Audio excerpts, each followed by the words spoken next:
नाम क्या है? सारी सृष्टि इस नाम पर आधारित है, ये संतों महात्माओं ने कहा है। हम जब किसी गुरु की शरण में जाते हैं, वो भी हमें नाम की बख्शीश देते हैं और समझाते हैं कि इस नाम को जपो। इस नाम से तुम्हारे स्वार्थ और परमार्थ दोनों संवरेंगे। नाम में बहुत कुछ छुपा हुआ है। नाम की शक्ति कोई विरला ही समझ सकता है। संतों का कहना सिर्फ इतना ही है कि अपने आप को नाम के साथ जोड़ो, इस नाम का सिमरन करो, श्वासों श्वास जपो, फिर इस नाम का भजन करो। आपको ये नाम आपके अंदर एक ज्योति, एक प्रकाश या एक धुन सुनवाएगा। इसलिए इस नाम की बहुत महिमा है। नाम को वैसे दो तरह से जानते हैं, एक बोलते हैं वर्णात्मक नाम और एक होता है सिफाती नाम। जो बोला लिखा पढ़ा जाता है इसे वर्णात्मक नाम कहा जाता है, और जो श्वासों श्वास जपा जाता है उसे सिफाती नाम कहा जाता है। मैं इसे कथा के माध्यम से समझाने की कोशिश कर रहा हूँ, अंत तक जरूर सुने। एक बार एक शिष्य एक दुकानदार के पास गया।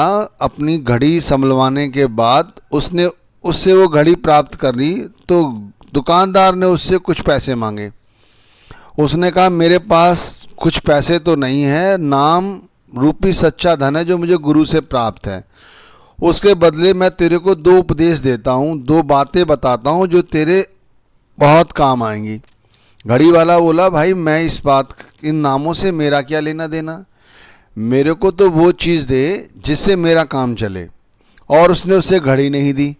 वो अपने गुरुदेव के पास लौट के आया और बोला, गुरुदेव मैंने उससे घड़ी के बदले दो अमृत वचन कहने के लिए कहा, तो वो कहने लगा, मेरे को इन अमृत वचन से क्या फ़ायदा, मेरे को तो मेरा मेहनताना दे दे।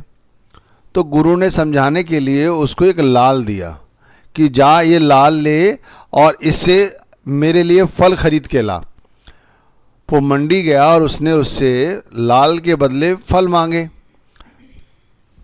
तो फल वाले ने जब वो लाल देखा तो ये कहा कि ये लाल, ये क्या पत्थर सा ले आया, ये बेकार है।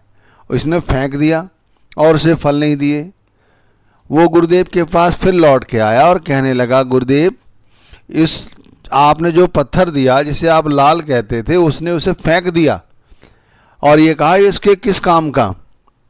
गुरुदेव ने कहा, ठीक है मैं जानता हूँ तू मेरे पे आस्था रखता है, मेरे पे विश्वास रखता है, इसीलिए तूने उसे सच्चा धन यानी नाम धन देने के लिए या अमृत वचन कहने के लिए कहा, लेकिन उसने नहीं माना। मैंने तेरे को ये लाल दिया फल लाने के लिए, उसने तुझे फल भी नहीं दिए। अभी भी तुझे इसकी वास्तविकता का सही पता नहीं चला है। इस लाल को लेके जा उस जौहरी बाज़ार में, वहाँ से पता करवा के आ इसकी कीमत क्या है।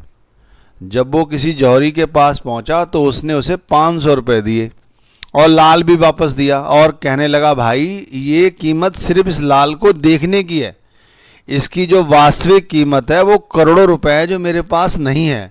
ऐसा अमूल्य रतन मैंने देखा नहीं, इसीलिए तुम्हारे को मैं 500 रुपये दे रहा हूँ।